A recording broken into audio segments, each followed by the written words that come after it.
Did you have a duh moment? I had a lot of insights. I don't know if I did actually. How many different trips did you have while you're doing this? I had 6 or 7. I did two psilocybin trips, one guided, one not, an LSD trip guided, a couple ayahuasca circles, and then I had a really weird psychedelic called 5-MeO-DMT, which is the smoked venom of the Sonoran desert toad. Who figured that out? Should get some kind of prize. That's a pretty potent one. Very potent, and thank God, short-acting. Short-lived. It was actually a horrible experience. That really? that was my worst. Yeah. I had a great experience on You it. did? Yeah. Yeah. So what was wrong with it? So you take like one puff, and before you exhale, there's a synthetic version too, right? I was taking the venom. You're shot out of a cannon. There's no lead up. It's no warm up. It's like, boom. And I felt like I was actually like strapped to the outside of a rocket, going through space and through clouds, and like the G-forces pulling down my cheeks. And it was just this mental storm without nothing to orient myself. There was no space. There was no time. There was no self. And it was just unendurable, this punishing roar in my ears. And someone who had done it said eventually it's like a takeoff and you get into orbit, and it's very nice at that point. But what happened with me is I had the storm. I mean, I felt like it was like the metaphor I use in the book is like, I said, I can't explain this. You can't tell a story without place, time, and character, right? I had none of those. Right. It was just this inchoate energy. And I said it was like before the Big Bang. You remember that? Well, obviously nobody does. Yeah. But there was pure energy and no matter yet and no time yet. I mean, that's where I was. And it was horrible. It was terrifying. And I thought I was dying. But then you come down as kind of a suborbital flight. And then I started coming down. And suddenly I could feel, I got a body. I was touching my legs. I have a body, and like, there's a floor. There's space, and then there's time, and the universe kind of reconsolidated. And I had this feeling of incredible gratitude. Yeah. Not just for being alive, which all of us have had at one point or another, but that anything existed. I was grateful for the fact that there is something and not nothing, because I'd seen what nothing was like. And so in that sense, it ended up kind of positive, but you wouldn't want to go there to have that experience. So subsequently, somebody said to me, a very experienced psychonaut who I was telling this story to, he said, you didn't have enough. That's what I was just going to tell you. Really? Yeah, because you only took one hit. You usually take 3. You take 3, and the rocket ride leads you somewhere. It takes you to the center of the universe. You take 3, 3, 3? Three in a row. 3 in a row. Take the same big time. one, blow it out. Take a big one, blow it out. Take a big one, and as you're taking the third one, you're already seeing the world crystallize in front of you. It already starts turning into geometric patterns. You put the pipe down, lay back in the chair, and you just shoot off to the center of the universe. The terrifying thing is you cease to exist. Like it's the one drug that I've ever taken where you're not there anymore. No. Even N-dimethyltryptamine, which is the difference between 5-methoxy-dimethyltryptamine is just an oxygen molecule attached to it. But N-dimethyltryptamine is incredibly visually stimulating. 5-methoxy is not. Yeah. It's just white. It was white. It was definitely. I don't know how I could have taken 3 hits because I hadn't exhaled the first one when I was gone. I don't know what you're. I only did the synthetic version of it. Yeah. You're doing this frog version. And the person version. I know who did the synthetic version had a very different experience, and they felt like they were installed in the firmament as this happy star. But I didn't get there, so it. Who knows? I did something wrong. Okay. I don't think you did. I just think you had a different experience. And I mean, obviously, there's got to be some sort of chemical difference. I mean, you're probably getting other things in that frog venom as well as pure DMT. That's right. That may be it. Yeah. I mean, I don't know the answer to that. It's fucking frog spit. I mean, do you know By the how way, they no get harms. it, too? No frogs were harmed in the making of this drug. It's excreted on the outside of their body. And what most people do can milk is them. Yeah, you rub them on a glass and then let it dry off, and then you scrape it off the glass and it then crystallizes. You smoke it. Yeah.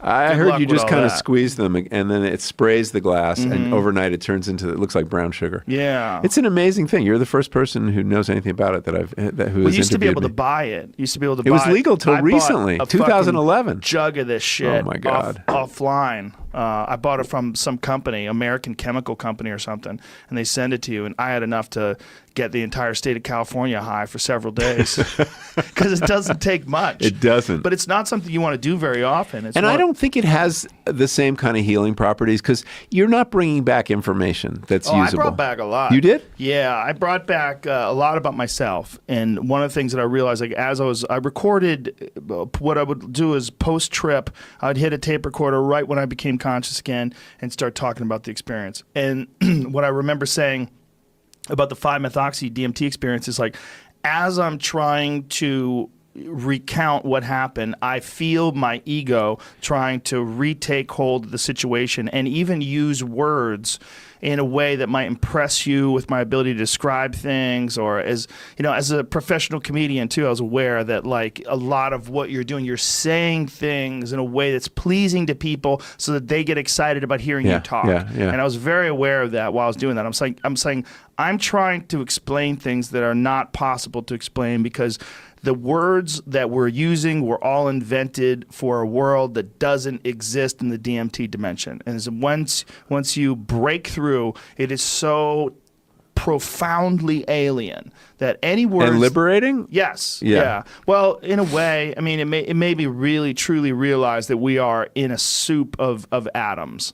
And that it's not, there's not like Michael Pollan, Joe Rogan, and Jamie Vernon in a room. Here's a wood table. There's oxygen between us. No, we're in a universal stew of particles. And it breaks those particles down, or at least it gives you a view into that. And you cease to exist, which is the most bizarre thing because it's so similar to N,N-dimethyltryptamine chemically, but so different in experience. The fact that you're not there while you're doing regular like N,N-dimethyltryptamine, which is the active ingredient in ayahuasca. Have you done that, the pure version of it? No, not the pure version. The pure version is like a very short, much more intense ayahuasca experience. I've never done ayahuasca. I've only done the DMT version. But by injection or no, smoking it. But what you get out of it is you're there while this is happening, and you're just blown away, and you're like, I can't believe that's true in what I'm ayahuasca seeing. too. You're present. But there's all these entities that are trying to calm you down. Relax, take it in, settle down. They're all trying to calm you down and alleviate. Helpful. Yeah, it's weird, and they're also fucking with you. Like they give you the finger. Like I had a bunch of jokers that were like dancing around me, giving me the finger. Did you have machine elves too? I don't believe in that thing. I don't know what that is. Like McKenna had those experiences of machine elves. I saw it, what I described as complex geometric patterns that are made out of love and understanding. They seem to me to be like the building blocks of the soul all around you all the time. Wow. Like some just gigantic, impossibly large, infinite well of souls. Just these things dancing around you, and they were never one thing. They would be one thing for a second, and they change into something else, and then they change into something different. And the more profound the experiences got, the more profound the next one would be.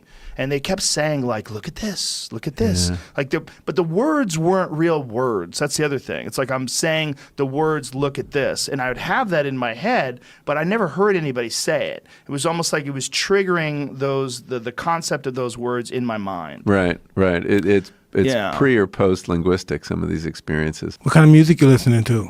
I listen to everything, man. I do. I listen to a lot of classic rock for whatever reason. But I've been listening to a lot of Kanye West over the last few weeks. Tell me, what he's talking about? Kanye? Yeah. Well, he's talking about a lot of crazy shit. He actually talked about DMT in one of his recent songs. Really? You think he did that before? I think he did. Oh, man. Well, I know he's friends with Kid Cudi. Kid Cudi's been in here, and Kid Cudi's had some psychedelic experiences. Yeah. Once you go there, it's just you don't want to do nothing else again. Well, it puts it all in the perspective. It lets you see that as much as this thing seems to be important, this is all temporary, and you're a part of forever. And it also allows you to become comfortable with death. Yeah. Yeah, you know who's had that? Larry Hagman. Remember that guy Dallas? Yeah. From JR from Dallas? He did an interview with CNN once. And I Dream of Jeannie as well. Yeah, that's right. He sprung it on him on CNN once. He was talking about how he did acid. He took a big dose of acid, and he's never worried about death ever again. That it just alleviated his worry about passing on. That's wild. It's just that because I felt the same way. And I said, wow, it doesn't matter anymore. Yeah. I think DMT even more specifically because they think why does it affect the mind that way? What causes it to affect the mind that way? They don't totally know. That it make it visionate. You visualize everything. They don't totally know. They know that your brain makes it. They know that your body makes it, they should say. They know that it's produced in your liver and their lungs, and there's some evidence now because they found it in rats that the pineal gland produces it, which is that's the third eye of Eastern mysticism. That gland actually in rats, they've proven, produces DMT, and they think it does so in people too. Once I did, I wanted to do it again and again and again. And they said, you shouldn't do it too much, Mike. But I was like, man, I got to, grasp what's going on here. Why am I feeling this? Like, why did this, in a weird way, humbled you? I don't think you should listen to the people who say you shouldn't do it too much. I think you should do it as much as you want. That's what I agree with, too. Yeah. I agree. You could handle it. If you could handle being Mike Tyson, you can handle doing DMT a few times. DMT, that's what I think I'm going. I think I'm going in that direction. Well, I mean, it's not something you should do all day, every day, but you can learn a lot from it. It's very beneficial and very strange that it's illegal. It's illegal. Yeah, I noticed that. Even though, Terrence McKenna had a joke about it because your body's making it, so everybody's holding. We all have it. It's illegal, but it's like making blood illegal. Everybody has it. Isn't it wild when they go to Sonora Desert when they find these toads? Yeah.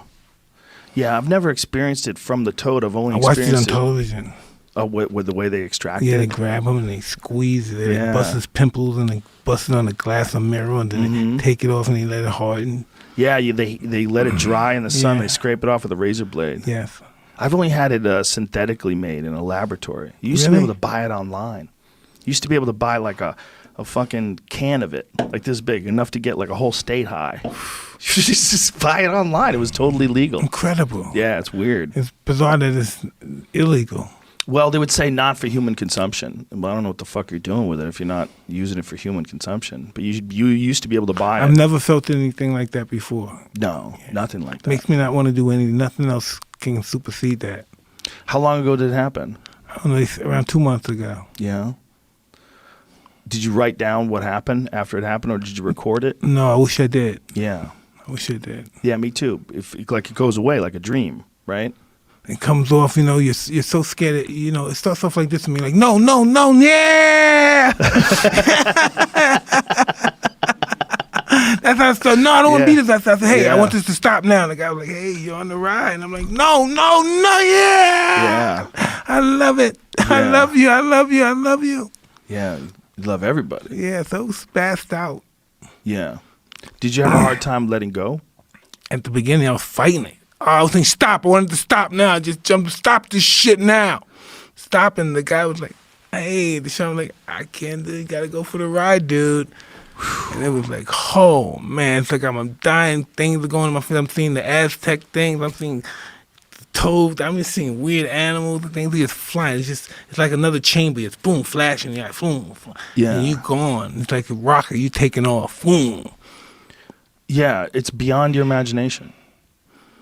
Yeah, it's inconceivable. Can't even explain it to no one. Well, I'm hoping that they start with psilocybin because I know MAPS, they're doing some great work with that, trying to get these things legalized, especially they're doing MDMA studies with veterans and people with PTSD, and they're having great results.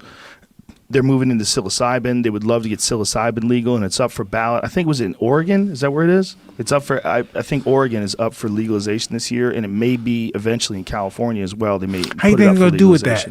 It should be legal. It doesn't kill anybody. It should be. It's not a bad thing if they regulate it. If they make it for therapeutic use and just set up centers where experts can show. But they shouldn't make it prohibitive for people to own it or even grow their own. It's not a bad idea to set up places where people can do it under a professional's care, a shaman's care, a physician's care. That's a good idea. But making it illegal is a bad idea because it helps a lot of people. People think of it as a party drug. They think you're going to do mushrooms and freak out and go fucking run around naked and, what's on mushrooms? I used to do mushrooms. I love mushrooms. I love mushrooms. Yeah. Well, psilocybin and DMT are very closely related chemically. All those really potent psychedelic drugs are very closely related. They all break down in some similar path inside your brain and give you that weird ego-dissolving experience. That's one thing. Yeah, most of the Have you been microdosing at all? a little bit every now and then. Want to do some right now? I've never done it. Oh, okay. I'm the CCO of a company that does a microdosing company. Yeah, how do they do that if it's all super illegal? Well, no. So what it is it's a company called Red Light Holland, and it's the truffle. The truffle. So it's the top. The mushroom cap is the illegal part. What? The stem, which is the truffle, is not illegal. They're going to jail. Okay, listen to me. So we're in the shit's process. All illegal. We're in the process of getting it all legalized and done the right way, and it'll be available in the Netherlands first, microdosing, and then eventually we're hoping it goes the way of marijuana. Well, I think it can. Right now, everything's in flux. Everything's all fucked up right now, and particularly in California. Chappelle wanted me to do mushrooms with him. He said, you got to do mushrooms. I go, I've never done it because you got to do it with me and John Mayer. I'm like, whoa. I'm like, I don't know. It's heavy. Yeah, I go. What if John starts singing? Yeah, I go. You guys are both professionals at this. I don't want to be the guy fucking crying in the corner. Are you nervous about it? Yeah, I don't know what it does. So Just do a little bit. Just do a little. Do a little and you're fine. Yeah. Yeah, you build. You just try it out. You do a little. Should I be alone when I do it? The first time you should do it with a friend. Who knows how to? Yeah, I would say just to take one cap, just something light. You'll feel good. The mushrooms want you to like them.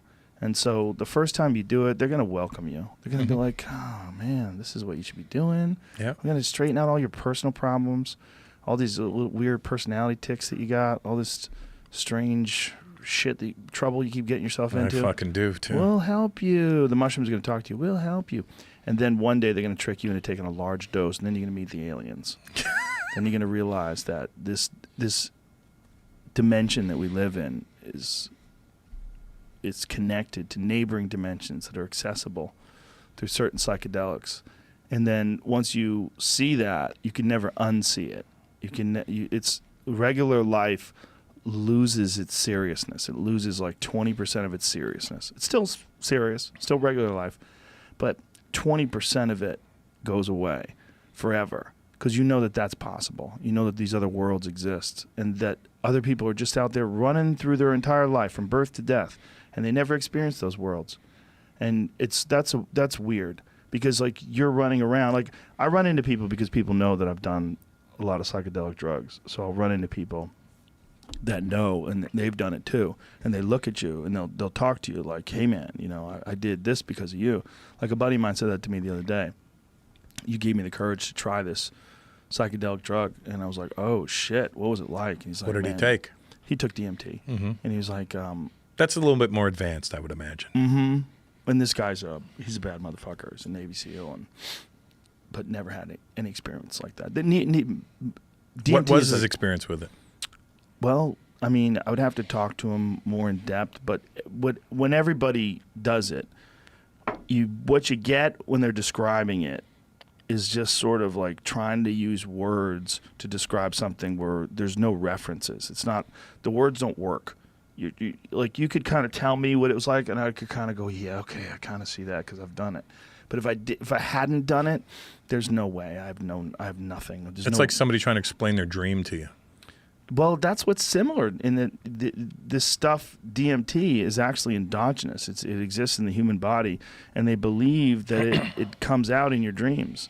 They believe that when you're dreaming, your body is releasing some of that stuff. They don't totally understand it, right? It's one of those weird things where they really only found out that mammals created in the pineal gland within the last few years. The Cottonwood Research Foundation, which is connected to Rick Strassman, who wrote that book, DMT, the Spirit Molecule. He ran a bunch of FDA-approved, I believe the only FDA-approved tests on DMT, where they shot it into people in a clinical setting. How did you consume it?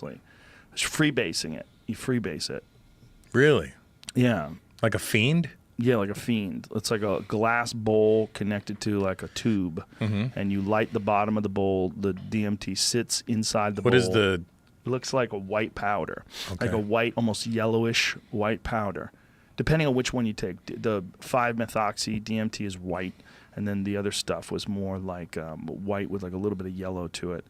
and you take it. It tastes like burnt plastic. It tastes terrible. And you take a big deep breath. You want to take like 3 big inhales. The first time I did it, only took 1, and I just got to the door. I got like to the door of the DMT dimension. I was like, what is this? This is weird. It was really weird, but I didn't even know what weird was, because like 20 minutes later, I did a second one. And the second one, I took way more. I took like 3 big hits. And then it was almost like you're in a slingshot or a catapult. It was like you could feel the tension, like tick, tick, tick, tick, tick, tick, tick, tick. And all of a sudden, you shot through these colors and lights into like what felt like some new place. What is your physical doing during all of this? Just laying there. Yeah. One time recently I did it, like the last time I did it was like a couple years ago. I opened my eyes in the middle of it. It was very strange. It's like I can almost see reality, but it was all real pixelated, and it was like I was seeing life through like a dirty saran wrap or something. It was just very strange. And then I closed my eyes back and I went. It's the experience of the psychedelic realm is more vivid than regular life, which is real strange, because it doesn't feel like you're on a drug, because you're still you. That's another part of it. It doesn't change your, like when you're drunk, it changes the way you think. Like you think different. This is not that. This is like you think the same way, but you're being confronted with something that's insanely alien. Just alien to everything that you know to be true. And then there's all these things around you that seem to be alive, and they seem to be talking to you and communicating with you. The last time I did it, was a bunch of jokers that were giving me the finger, like jesters. Gestures with, like, you know, they have the little bells. Yeah. They were all like shaking and giving me the finger and like spinning around, like going, fuck you. They were mocking me. And the thing that I got from it was like, oh, I take myself too seriously. I need to be mocked. And they were mocking me. And as they were mocking me, I relaxed. And then they like pointed at me like, you get it. Yeah. You get it. Because you can get lost. You can take yourself seriously, and you want others to take you. Like, what is the grossest kind of man? Like the kind of man who wants everyone to tremble when he walks into a room, wants, rose petals thrown at his feet. He wants everyone to call him sir. And be uncomfortable. Yeah, everyone to be uncomfortable because he's a fucking man. Yeah. And that kind of guy responds very poorly to being mocked, right? So I think that it was like letting me know, like, hey, bitch, you got a little of that in you. You need to get that out of your system, especially as a person who's a professional mocker. I'm a mocker of things. We are stand-up mockers. There's a lot to be mocked. How long does it last for? 15 minutes. That's it? Yes. And what about the microdosing? That's similar. This video that you're playing, it's kind of like that, but way more intense. I don't know how this. It's a VR experience called Ayahuasca that you can. I don't know how exactly it works. I haven't tried it. Is ayahuasca different? No, it is and no. But see, the thing about ayahuasca is it lasts longer because it's orally. You take. See, that's probably more similar, and you can get there on ayahuasca and DMT. It's the same thing. It's dimethyltryptamine. It's just when you're taking it with ayahuasca, your body is processing it orally, and you take it with something called an MAO inhibitor. MAO is monoamine oxidase. It's produced by your gut, and it processes DMT naturally that exists in plants. So like there's a lot of plants that have DMT in it. And if you just if you were eating grass, like some sort of like phalaris grass or something like that, it's really rich in DMT. So if you were eating so you would get high off. You would get high as fuck. But monoamine oxidase that's produced by your gut, it breaks that stuff down so it's not orally active. So if you took some DMT that you would freebase and just ate it, it wouldn't do anything to you because your gut would break it down. But then if you took it with an MAO inhibitor, preferably the kind of plant-based MAO inhibitor that they use in ayahuasca, because they know, like those MAO inhibitors that people take, like sometimes people take them as a medication, those can be dangerous. They're much more potent, and there's all sorts of weird side effects. I've heard of people taking pharmaceutical MAO inhibitors, and then they take mushrooms or something else with them, and they really can fuck them up, like real bad. Yeah, because they're cross-pollinating their fucking drug use. You're doing all kinds of wacky shit to your brain that your brain is probably not really designed. You're redlining your brain. Your brain may stay together, or you might go fucking shine on, you crazy diamond. Yeah, go off the deep end there. Yeah.